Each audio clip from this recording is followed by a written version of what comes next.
Bom dia, né, para todos. O horário que eu estou gravando agora, né, para todos aqui em Portugal e também no Brasil, né?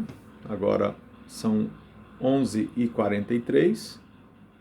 Minha filhinha Débora aí na capa, de vez em quando muda para Valentina, para Betina, vai mudando.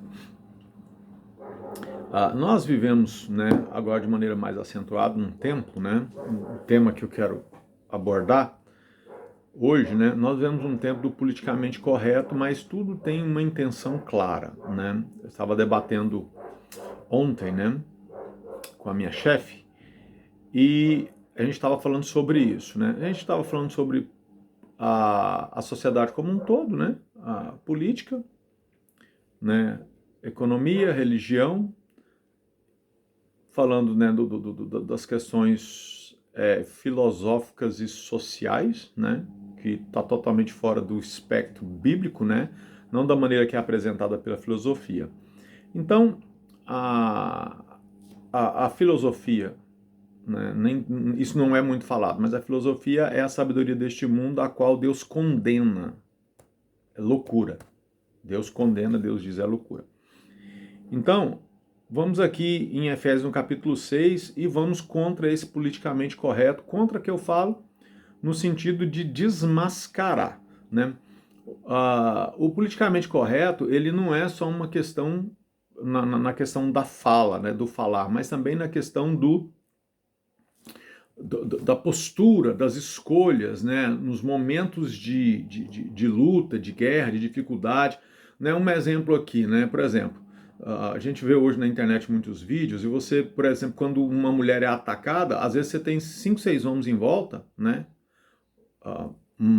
masculino, né, homem no sentido literal, aí já é questionável, e eles não fazem nada. E você vê que, né, teve um caso de um vídeo que a mulher foi atacada com uma faca e ela caiu no chão e o agressor correu e uns 2 ou 3 homens ali do lado e nada. E dava tempo de ter pegado e impedido o ataque. Mas ninguém fez nada. Por quê? Porque, né, esse politicamente correto ele funciona como uma vacina, né, para que os homens fiquem emasculados. Essa palavra emasculado, ela está relacionada àquele homem que é homem no sentido gosta de mulher e tudo, namora, casa, normal dentro da etiqueta aí da sociedade, né? Mas ele não é o macho, né? Ele não é aquele homem da testosterona, aquele homem que resolve, aquele homem que não aceita injustiça, aquele homem que ele não se importa com a imagem, não a imagem do seu caráter, da sua índole, mas aquela imagem da sociedade, do padrão da sociedade. Ele não está preocupado com isso diante de uma injustiça, principalmente quando é uma mulher do sexo feminino, porque o homem foi criado, né, a imagem e semelhança de Deus e foi dotado empiricamente para proteger e guardar a mulher. Isso é empírico no homem, entendeu? E essa falta de reação hoje, diante, né, do que acontece não só com mulheres, mas com crianças, com idosos, né? Ou com outros homens, né? Muitas vezes esses homens não se levantam porque eles foram castrados na sua masculinidade, né? A testosterona está lá embaixo através da água, do ar, da alimentação. Não é teoria da conspiração. Se você for estudar e for analisar, você vai ver que as alimentações hoje que você tem, né? As comidas embaladas, enlatadas, né? Tudo aquilo que vem, aqueles compostos, né? Que vem escrito de forma, né, é tipo a arara azul, né? Aí lá tá um nome científico da arara azul, né? Para confundir as pessoas, né? Tirando o entendimento simples das coisas, compreensível, para levar para a estratosfera, né? Para o mundo, né? Da ilusão, né? Tem uma palavra que é psicodérico, né? Psicodérica, para que essas pessoas, né, não tenham entendimento daquilo que está sendo falado, para que o objetivo que está ali oculto, né, não seja notado, percebido, né? Mas vamos voltar para aqui, para não ficar muito prolixo e o vídeo não ficar muito longo. Vamos para a palavra de Deus, Efésios capítulo 5, não é 6, Efésios capítulo 5, né? o, o fruto da luz e as obras das trevas, né? ARA, Sociedade Bíblica do Brasil, né? A tradução ARA, né? Vamos lá para o versículo 6, né? Ninguém vos engane com palavras vãs, porque por essas coisas vem a ira de Deus sobre os filhos da desobediência. Então aqui, nesse primeiro versículo aqui, nós temos aqui palavras-chave, né? No começo já é, ninguém vos engane. Ninguém vos engane. Então já coloca um sinal de alerta aí. Opa, quem é que quer me enganar? Né? E como que essas pessoas vão te enganar? Com palavras vãs. Né? Você pode ver que a filosofia, ontem eu criei uma junção de palavras, né? Barra, né? Que é, né, pessoas que são o esquerdismo parasita, né? Fazendo uma diferença entre um cristão e o não cristão, e principalmente aquela pessoa que é mais à esquerda, né? E a visão dele, né? Ela é ilusória e parasita, porque ele vive, né, do que os outros produzem. Ele não vive do seu próprio esforço, né, do que os outros produzem. Ou seja, não há meritocracia, né? E por que eu estou falando isso? Porque na filosofia você tem frases e palavras encaixadas de maneira perfeita. Eu quase caí na filosofia, quase caí na filosofia. Se não fosse a minha meditação sistemática na palavra de Deus, de meditar conforme o Senhor fala, né? Medita nessa palavra dia e noite, né? O salmista vai falar para que tudo te vá bem, né? Depois o Senhor vai falar: se atentamente ouvir a voz do Senhor teu Deus e teres o cuidado de guardar todos os mandamentos que hoje te ordeno, virão sobre ti e te alcançarão todas essas bênçãos. Porém, se você não guardar, virão essas maldições. E as pessoas acham que essas maldições vão vir porque Deus está amaldiçoando. Não, é uma consequência de você não guardar. Porque as pessoas não entendem que a palavra de Deus, ela é proteção. Ela é o castelo forte. E a Bíblia vai falar isso nos Salmos, nos Provérbios, vai falar isso em Eclesiastes, né? De Gênesis a Apocalipse. Deus vai estar sempre ensinando, entendeu? A causa, né? Da ação e da reação, né? Do que planta e do que colhe. Então as pessoas acham que Deus é um Deus mau lá com trovões, lançando trovões e punindo. Deus não é um Deus punitivo. Não é isso.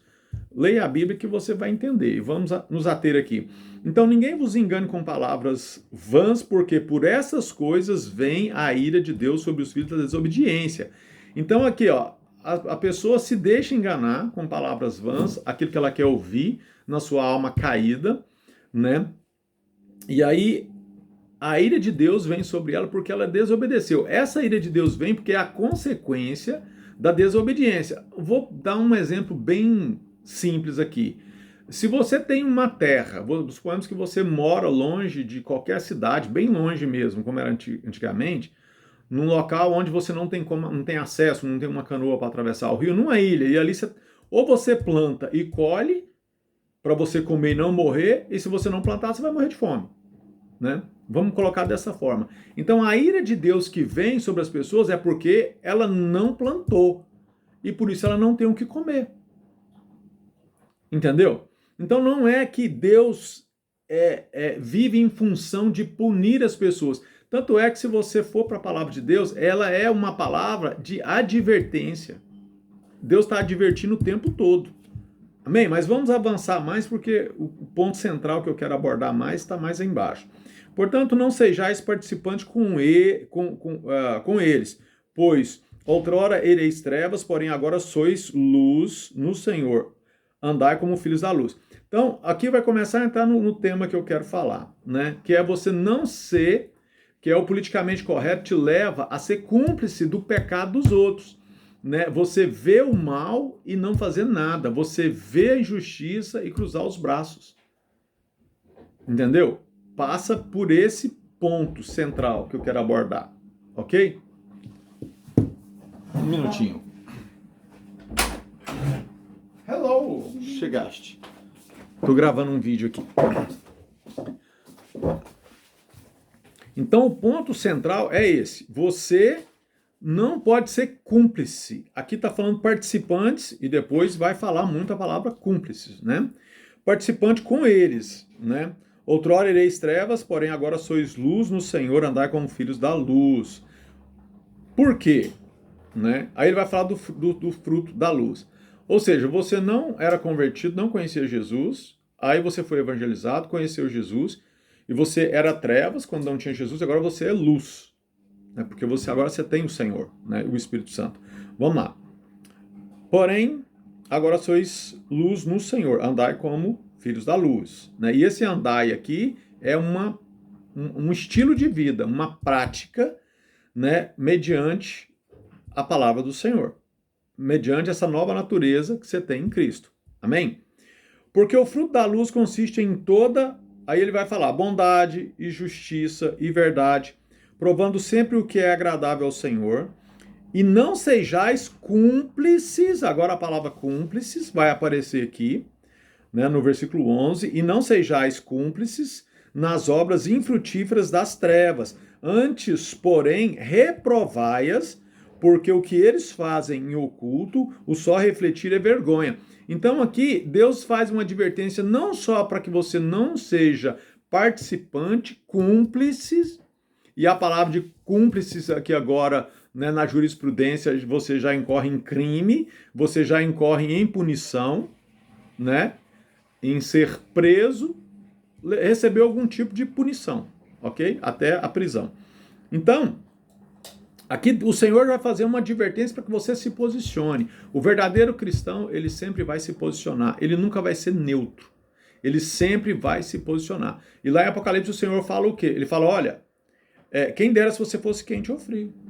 Mas porque você é morno, eu estou vomitando você. Eu tenho náuseas das suas posturas, do seu comportamento, das suas escolhas, né, de política de boa vizinhança, né, do politicamente correto. Então eu tenho asco, eu tenho nojo, eu tô para vomitar você. Aí ele fala, quem dera se você fosse frio ou quente. Ou seja, é melhor ser frio do que ser morno. Olha só. Mas ele está falando, então, e não sejais cúmplices nas obras infrutíferas das trevas, antes, porém, reprovai-as. Porque o que eles fazem em oculto, o só refletir é vergonha. Mas todas as coisas, quando reprovadas pela luz, se tornam manifestas. Então, quando a gente reprova aquilo se manifesta. Ou seja, tem muitas pessoas que estão se enganando e o pior engano do pecado não é roubar, matar, prostituir, entendeu? Não são essas coisas que são que todo mundo condena. Você entendeu?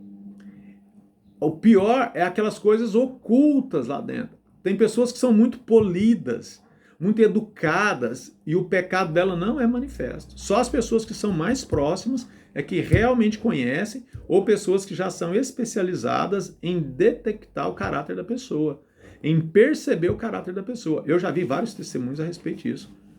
E você fala, mas fulano, aquela, você tem certeza disso? Não, eu conheço a pessoa. Essa pessoa realmente fez isso, né? Tanto é que hoje em dia você vê na internet muitos vídeos, né?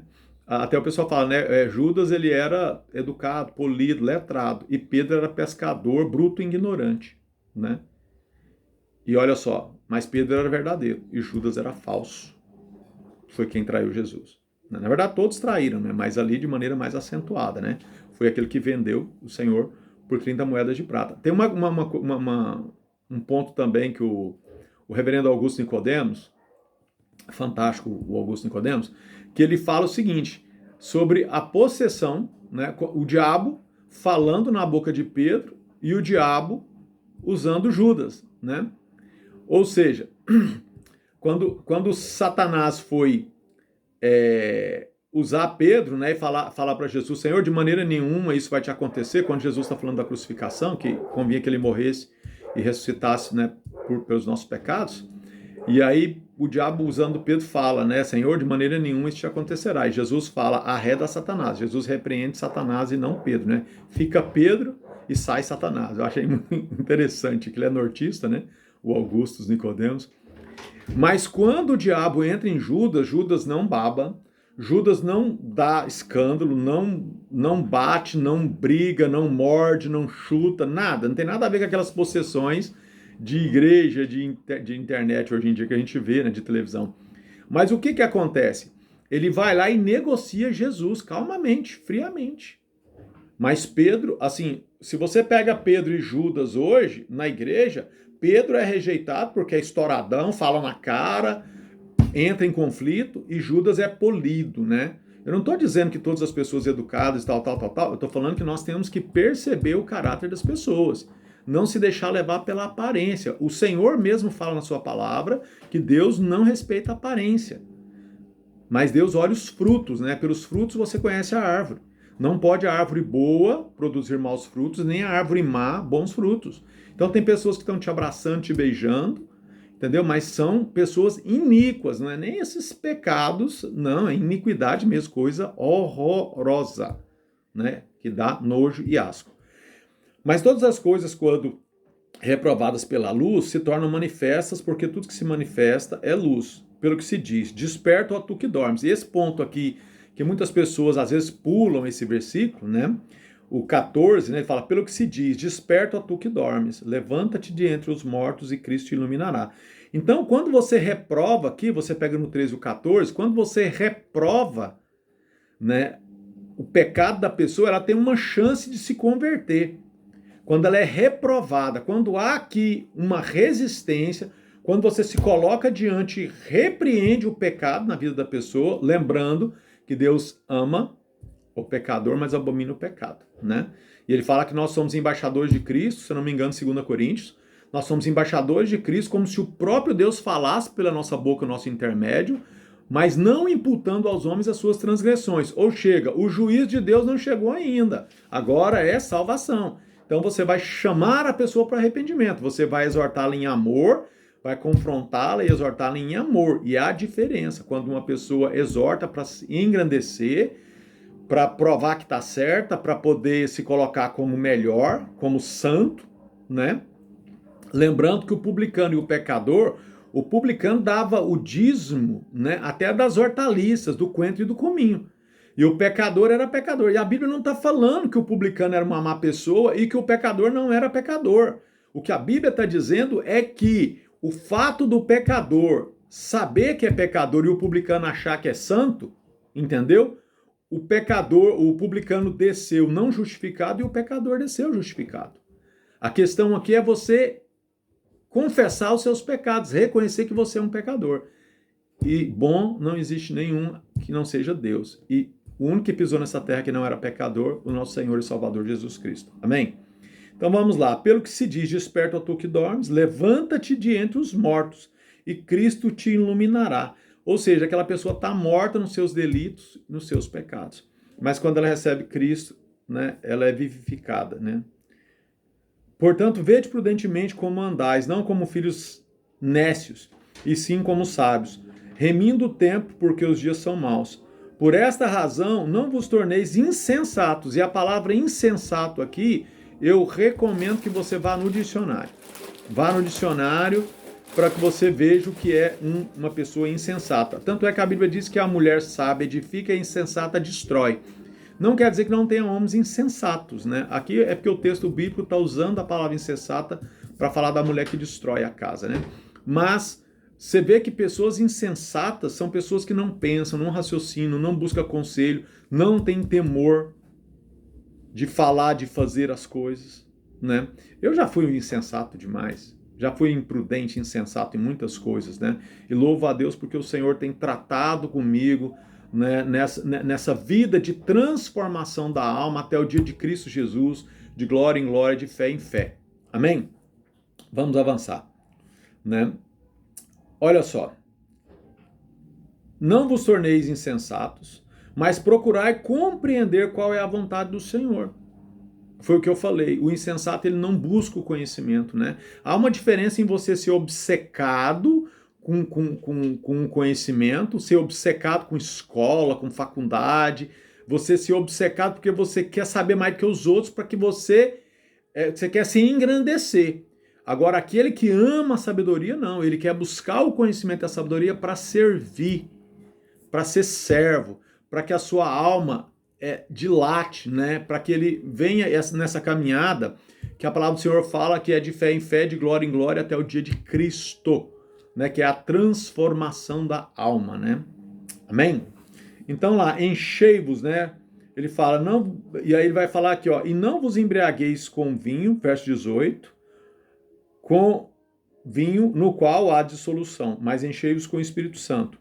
Falando entre vós, e aí ele vai falar de um procedimento aqui, de uma conduta, falando entre vós com salmos, ou seja, não anda com palavras de baixo calão, falando entre vocês com salmos, entoando e louvando de coração o Senhor, com hinos e cânticos espirituais, dando sempre graças por tudo a nosso Deus e Pai, em nome de nosso Senhor Jesus Cristo, sujeitando-vos uns aos outros. E essa sujeição que é muito, muito tremenda. Agora, aqui eu quero pontuar aqui, ó, dando sempre graças por tudo. Esse dar graças por tudo aqui é pelas coisas boas e ruins, pelos sofrimentos que Deus permite na nossa vida, os desertos que Deus permite na nossa vida para nos aperfeiçoar, para nos ensinar. E Pedro vai falar, filhinhos, não estranheis o fogo ardente que surge no meio de vós, para provar-vos. Esse provar, né, é para aprovar. E para que você saiba, né, para que no meio desse deserto, desse sofrimento, você reconheça que só o Senhor é Deus. Para que você olhe para si mesmo e perceba, né, por que você está passando por aquele deserto. Né, por causa das suas escolhas erradas, das posturas erradas. Eu falo isso por experiência própria e também vários testemunhos. Não adianta. Davi fala, foi-me bom ter eu passado pela adversidade para que aprendesse os seus decretos. Amém? Poderia falar muitas outras coisas aqui, mas o tema é reprovar, não ser cúmplices, né, das obras infrutíferas das trevas, e essas obras infrutíferas das trevas, elas vêm através de pessoas. Da mesma forma que Deus usa o ser humano, o diabo também usa. Ok? Então, se levante, né, no Senhor, se levante no Senhor, mediante a sua palavra, observe a palavra de Deus. Né? Não fique aí, né, cocheando em dois pensamentos, né, se estribando na sua mente, no seu raciocínio. Eu falo isso de forma filosófica, mas busca na palavra de Deus, medita, busca na palavra de Deus, leia, raciocine, pense na palavra de Deus, ok? Leia a Bíblia. Tenha a Bíblia como seu pão diário, alimento do dia a dia, todos os dias. Medita nessa palavra dia e noite para que tudo corra bem na sua vida, diz a palavra do Senhor. Ok? Uma boa Páscoa para todos, que o Senhor abençoe a todos ricamente, né?